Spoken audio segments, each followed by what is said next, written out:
नमस्कार दोस्तों, आज के शनिवार के एपिसोड में आपका स्वागत है। आज हम करेंगे जन की बात। हम बात करेंगे कौन है जेन्युइन पॉलिटिशियन और कौन है फेक पॉलिटिशियन। राजनीति में मैं करीबन 1993 से हूं और स्टूडेंट्स पॉलिटिक्स में होने के कारण मुझे काफ़ी अनुभव मिला जो आज मुझे पॉलिटिक्स में बहुत काम कर रहा है। उन समय मैं एक बार एक राजनेता से बात कर रहा था। बात ऐसी थी कि उनकी एक पूना में मीटिंग थी। सब अरेंजमेंट हो चुका था, स्टेज हो चुका था, डेकोरेशन हो चुका था, सारे अरेंजमेंट हो चुके थे। बस वहां उनको जाके लोगों से बात करनी थी। तब अचानक क्या हुआ, ऊपर से हाई कमांड का फोन आया और उनको मिलने को बुलाया। ये नेता ने क्या किया, वो मीटिंग में वो गए नहीं और उनको बोले कि मेरे पास समय नहीं है, मैं नहीं जा पाऊंगा, और हाई कमांड को सीधे मिलने को चले गए। उनको हाई कमांड को कहना था कि हमारा अल्टीमेट उद्देश्य लोगों की सेवा है और उनके साथ संपर्क बनाना है, तो हमको उनको प्राथमिकता देनी चाहिए।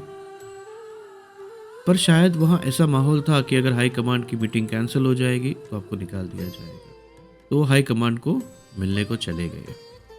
मैं ये समस्या मैंने एक दूसरे नेता से बात की कि ऐसा चल रहा है, आपको क्या करना चाहिए। मेरे हिसाब से लोगों को मिलना चाहिए, आपको ये कल्चर को चेंज करना होगा। पर उन्होंने जो मुझे जवाब दिया वो बहुत आश्चर्यजनक था। उन्होंने मुझे कहा, लोगों का क्या है, लोगों के पास तो चॉइस ही नहीं है, या मुझे वोट देंगे या दूसरी पार्टी को देंगे। 2-3 चॉइस होती है लोगों के पास। मुझे साबित नहीं करना है कि मैं अच्छा हूँ, मुझे सिर्फ यह साबित करना है कि मैं दूसरी पार्टी से अच्छा हूँ। जब मैं दूसरी पार्टी से अच्छा साबित हो जाऊंगा, मुझे वोट मिल जाएंगे। यह जवाब सुनकर मैं एकदम शॉक हो गया कि ऐसी सोच नेता लोग रखते हैं। उनका सिर्फ एक ही उद्देश्य होता है कि मुझे कैसे टिकट मिल जाए और मैं इलेक्शन में खड़ा हो जाऊं, और जीतने के लिए बोलता है लोगों के पास तो चॉइस ही नहीं है। मेरे हिसाब से क्या होना चाहिए, बड़े और अनुभवी नेता से लोगों को सीखना चाहिए, प्रेरणा लेनी चाहिए, उनके पास से मार्गदर्शन लेना चाहिए। और सामने क्या करना चाहिए, उनको जो नए लोग आए हैं उनको स्नेह देना चाहिए, प्रेरणा देनी चाहिए और उनको भी मार्गदर्शन देना चाहिए। अगर ये प्रथा चलती रहे तो विकास है। आप हमारी पार्टी के ऑफिस में हमेशा आके देखिए तो शिवाजी महाराज, सावित्रीबाई फुले, ज्योतिबा, गांधी जी, भगत सिंह और अंबेडकर जी की छवि लगी रहती है। बहुत बार ऐसा होता है कि हमको अच्छे नेता नहीं मिलते तो हम उनकी छवि लगाते हैं। छवि क्यों लगाते हैं, वो खाली डेकोरेशन के लिए नहीं, वो छवि इसके लिए लगाते हैं कि हम उनसे प्रेरणा ले सके, हम उनके मार्ग पे चल सके, उनके विचारों में को हम हमारे मन में स्थापित कर सकें। ऐसे आप देखोगे राजनीति में बहुत सारे जेन्युइन पॉलिटिशियन भी होते हैं, फेक पॉलिटिशियन भी होते हैं। जब बड़े नेता उनको टेस्ट करना है कि जिसको मैंने उत्तरदायित्व दिया है वो जेन्युइन है या फेक है, वो क्या करते हैं, वो बोलते हैं कि चलो आप एक मीटिंग लगाओ, हम देखते हैं कितने जन आते हैं। तो अगर आपने अपने कार्यकर्ता को स्नेह दिया है, उनकी तकलीफ में, उनके सुख दुख में आप साथ रहे हो, तो आपका संगठन बन जाएगा। और क्योंकि आपने उनके लिए काम किया है वो आपके नाम पे आ जाएगा। पर अगर आपने उनके लिए कुछ नहीं किया है तो आपके पास कुछ और नहीं बचता है, पैसे देके आपको भीड़ बुलानी पड़ती है। ये चीज़ मैं आपको एक एग्ज़ाम के तरीके से समझाने की कोशिश करता हूँ। जब एग्ज़ाम होती है तब 3 चीज़ हो सकती है। पहले, एक आदमी पढ़ाई करके आए और अच्छे मार्क्स लेकर आए। दूसरा, एक आदमी कॉपी करके पास हो जाए। और तीसरा, एक आदमी समझ ले कि मुझे पढ़ाई नहीं जम रही है और एग्ज़ाम पे जाए नहीं। तो पहली चीज़ है जो पढ़ाई करके पास होना, उसकी तुलना में एक जेन्युइन पॉलिटिशियन से करूँगा जो कार्यकर्ता के साथ प्यार करता है, उनके सुख दुख में साथ रहता है, उनके लिए काम करता है और पास होता है। कॉपी करने वाले की मैं तुलना करूँगा एक फेक पॉलिटिशियन से, पैसा देके भीड़ लेके आते हैं।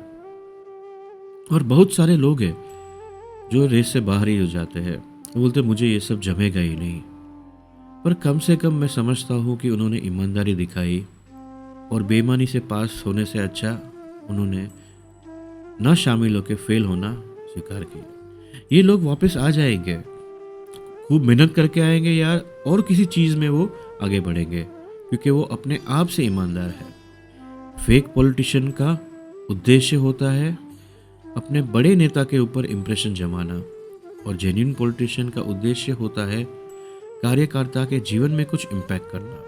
इम्प्रेशन और इम्पैक्ट एक फ़र्क है फेक पॉलिटिशियन और जेन्युइन पॉलिटिशियन में। जिस पार्टी में जो बड़े ओहदे पर जेन्युइन पॉलिटिशियन होते हैं, तो जो फेक पॉलिटिशियन है उनको समझ में आ जाता है कि मेरे पास और कोई रास्ता नहीं है जेन्युइन बनने के अलावा, क्योंकि अगर मैं वो नहीं करूँगा तो मैं राजनीति में आगे ही नहीं बढ़ पाऊँगा। घाटकोपर में मुझे बहुत स्नेह मिला है। हमने जेन्युइन पॉलिटिशियन बन के कोशिश की है, लोगों के हर मुद्दे को उठाया। करीबन 42 मुद्दे हमारे घाटकोपर में चालू है। सब लोग अपनी तरह से व्यस्त जीवन में अपनी अपनी समय देते हैं और कार्य हम लोग पूरा करने की कोशिश करते हैं। हमने एक मीटिंग लगाई थी, उसमें करीबन 50 लोग आए थे, वो तो हमारी सिर्फ शुरुआत थी। दूसरी मीटिंग लगाई, उसमें बहुत पहले आधा घंटे तक तो सिर्फ 10 लोग थे, और जैसे आधा एक घंटा हुआ करीबन 100-150 लोग आ गए थे। हमने ना किसी को पैसा देके बुलाया था, ना किसी को फोर्स किया था। हम खाली उतने बोले थे कि हमने आपके लिए काम किया है और आपके लिए कुछ बात करना चाहते हैं और हमारे नेता आपसे मिलना चाहते हैं। तो लोगों के प्यार ने हमको वो 100-150 की मीटिंग ऐसे ही हो गई थी 1 डे नोटिस में। ऐसा ही हमको काम घाटकोपर में जेन्युइन बन के लोगों के लिए करना है और लोगों को समझाना है कि भीड़ की चक्काचौंध में मत जाओ, शायद वो पैसे देकर बुलाई गई है। महत्व यह नहीं है कि जब आप कार्यक्रम रख रहे हो, खाना पीना रख रहे हो, तो कितने लोग आ रहे हैं। बहुत सारे नेता के बर्थडे में बहुत भीड़ होती है, वो महत्व की नहीं है, वो तो कुछ स्वार्थ से आए हैं। महत्व ये है कि जब कोई समस्या होती है, एरिया की कोई तकलीफ होती है, तो आपके साथ कितने लोग खड़े हैं। यही आशा के साथ आपको अनुरोध करूंगा कि जेन्युइन पॉलिटिशियन और फेक पॉलिटिशियन को समझिए। धन्यवाद। PG@पूर्वांग गांधी, PG@politically genuine। खूब खूब धन्यवाद।